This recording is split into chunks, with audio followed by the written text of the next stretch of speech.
Graham crackers. The door of Emily's house was open, so I strode in confidently and called her. For the first time in many years, my neighbour didn't come out to greet me. I found it strange. Since we both retired, the 10 o'clock tea on Wednesdays morning has become our tradition. I entered the living room. My friend was reclining on the couch in a strange position. Her eyes were closed, her feet were on the floor as if she fell asleep sitting, and her hand was hanging down unnaturally, as if it weren't alive. I shuddered. I tiptoed to Emily and listened. She wasn't breathing. I touched her hand, but it was cold, and there was no indication of a pulse. I called the police. The officers who arrived asked me how I'd found my neighbour and let me go. Back home, I couldn't settle down. 2 clean cups and a teapot stood on Emmy's table. The teapot was cold. Was she really going to treat me with cold tea? And she was cold herself. Could she die some time ago? Did Emmy set the table for someone else? And what if she died last night? She phoned me the previous day in the afternoon. She was waiting for her masseuse's visit. Esther visited Emily twice a week. I saw the masseuse leave my neighbour's house after 5 in the afternoon, so it's quite possible my friend could be expecting guests to entertain later that night. But what could go wrong? Didn't her guest show up? Or did they come and go? Why didn't my neighbour close the door at night? And why were the cups clean? I was dizzy. I felt something was wrong, but I couldn't understand what. Detective Palmer stopped by in the afternoon. He was the officer who interrogated me at Emily's. He asked if she ever had problems sleeping. I didn't remember she'd ever had such problems. Then he announced that most probably she didn't die a natural death. I was taken aback. He then asked me to tell him about my friend and her life. She lived a calm life. The calm life of a 60-year-old pensioner that owned a hotel and had an adult daughter who was a lawyer and a husband who was a businessman. Emily was 35 when her first husband, Peter, died.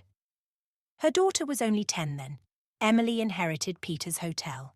She knew nothing about the business, so she hired a manager and devoted herself to raising her daughter. When Nora grew up, she left home to study at the university. Emmy felt lonely, and then she met Tim, who'd also lost his spouse. I don't know what had happened to his first wife. They had no children. Nora wasn't happy when Tim and Emmy married, especially considering that he's 8 years younger. But they've lived in the marriage for 15 years. Why did Nora disapprove of the marriage? The detective asked. I said I thought it was because the stepfather meant she wasn't Emily's only heir anymore. Tim owns a shopping centre in the downtown. The family never experienced any financial difficulties. The detective asked me who could wish Emily death. I don't know. She was very sweet and never quarrelled with anybody. After the detective left, Tim phoned. He told me he was on a business trip and would be back as soon as possible. He asked me to prepare the clothes to put on Emily at the funeral home. Emily had given me a duplicate key for the case of emergency, so I went to hers again. I opened the closet and began raking through her clothes when I found the notebook. It contained the information on meetings and arrangements she'd planned. That day, Emily was going to visit the hotel. I wondered why, and she also planned to send money to her daughter. Nora's been working for a long time. Why would her mother send her the money? And a week before, Emily written her will. But where was it? I searched the closet and the desk drawers, but I didn't find it anywhere.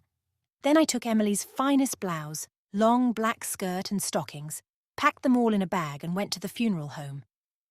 On my way there, I stopped by the hotel. There, I asked the receptionist if I could book a room for my friends, hoping to build trust between us and find out something.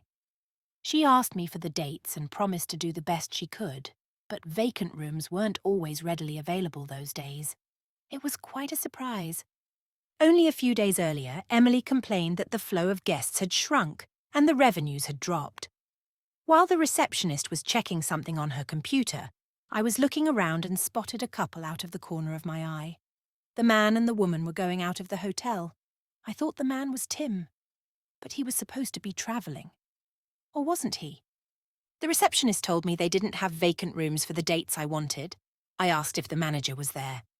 The young woman frowned and said, "She's just gone out." "Is it a woman?" "Yes, Salma Smith." I asked if it was she who'd just gone out with the man. It was her. "And who's the man?" The receptionist frowned even more. She'd realised I wasn't trying to book the room, yet she still answered, It was the hotel owner, Tim Dawson. Asking more was too much, so I thanked her and went to Tim's shopping centre. There I found he was no more the owner, but the manager. I closed my eyes, feeling my blood pressure rise. I couldn't sleep that night. What could this all mean? Emily worried the hotel had no guests, but the reality was quite the opposite. Was the manager concealing the income? And Tim didn't own the shopping centre anymore, but called himself the hotel owner. I wondered if Emily knew about it. I had to find out the nature of his relationship with Salma. Palmer called the next morning. Emily died the night before I found her. She overdosed on the sleeping pills. Later that day, the police would search her house. I sighed and prepared to go back to the hotel.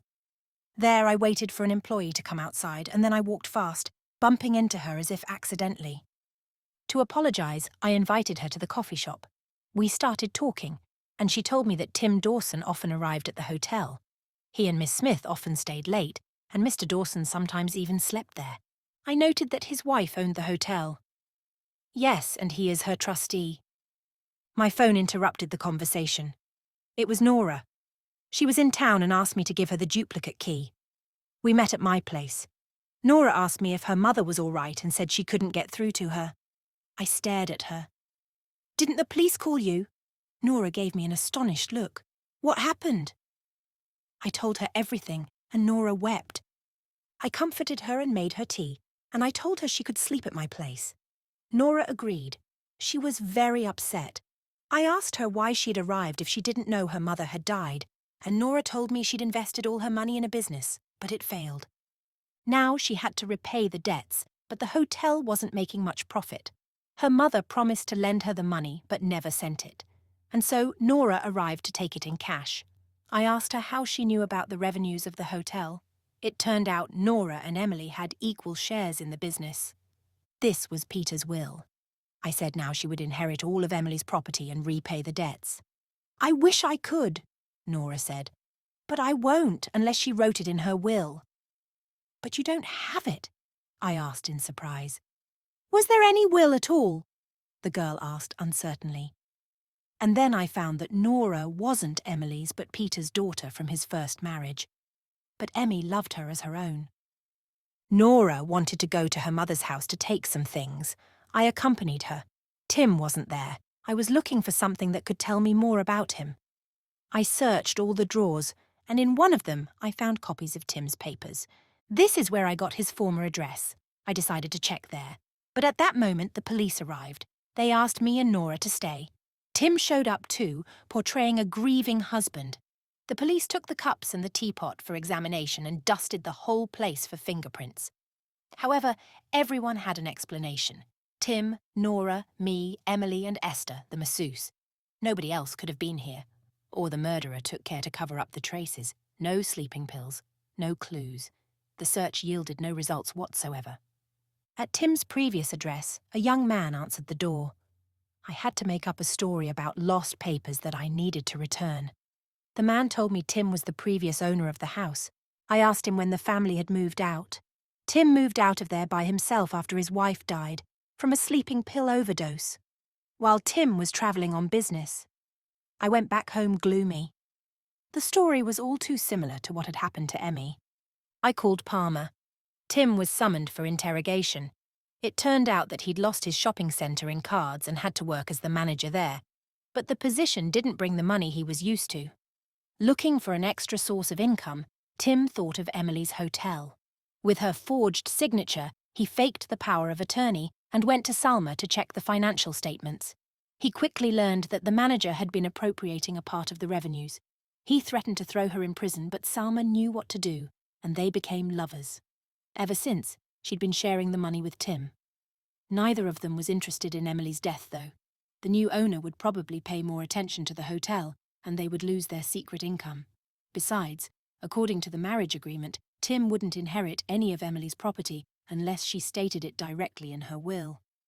The will again. Where could it be? I went back to Emily's house. After a long search for at least something, I eventually found a notary's card. We arranged a meeting. But as soon as he realized I wasn't a client and I wanted to know about Emily's will, he told me he had no right to provide me with any information on it. Only the police could receive it on a special request. I couldn't get through to the detective, so I took a cab home. When I went out of the car, it was dark already, but the streetlight next to my house wasn't working for some reason. I had to grope toward my yard. Suddenly, I heard a rustle behind me and felt the smell of perfume, which I thought I knew.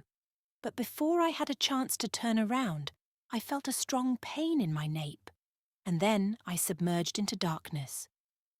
When I regained consciousness, I saw medics and Nora standing above me.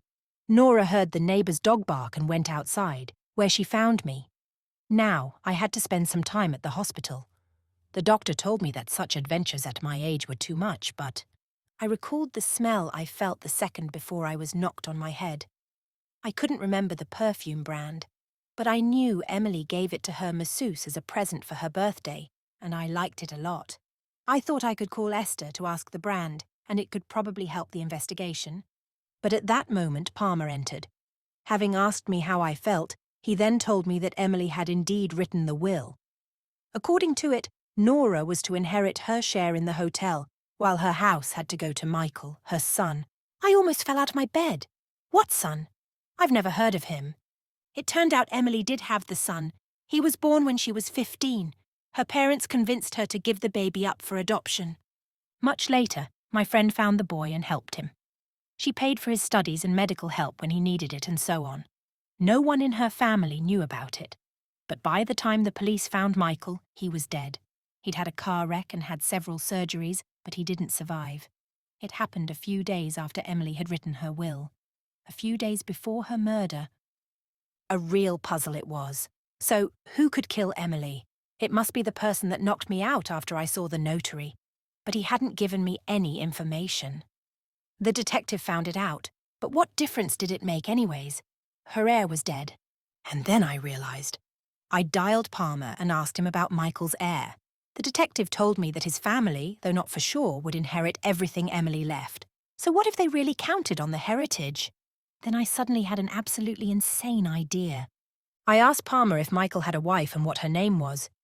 He's indeed married, the detective answered, and her name is, let me check my notes. He went silent for a while. Unable to bear the waiting, I asked, so what's her name, detective? Esther, Palmer answered. He felt silent for a few seconds and then added, thanks, Tara, I'll call you back. A few days later, the detective came to pay me a visit at the hospital with a cake and flowers, saying I helped him find the murderer. When Emily was searching for a masseuse, she asked her friends for recommendations. She also asked Michael. He recommended her Esther, but didn't mention she was his wife. That's what the masseuse confessed at the interrogation. We often tell our hairdressers, dentists and masseurs the things we wouldn't even tell our family. Emily told Esther that she'd written a will in favor of her son Michael, of whom nobody knew. It was after his death, when Esther stayed alone with their little son, and numerous loans she'd taken to save her husband. So she thought if Emily died, it would make Michael her heir, and she'd inherit everything he would be entitled to before his death. Then she added the sleeping pills to Emily's tea and, after she fell asleep, washed the cups and left.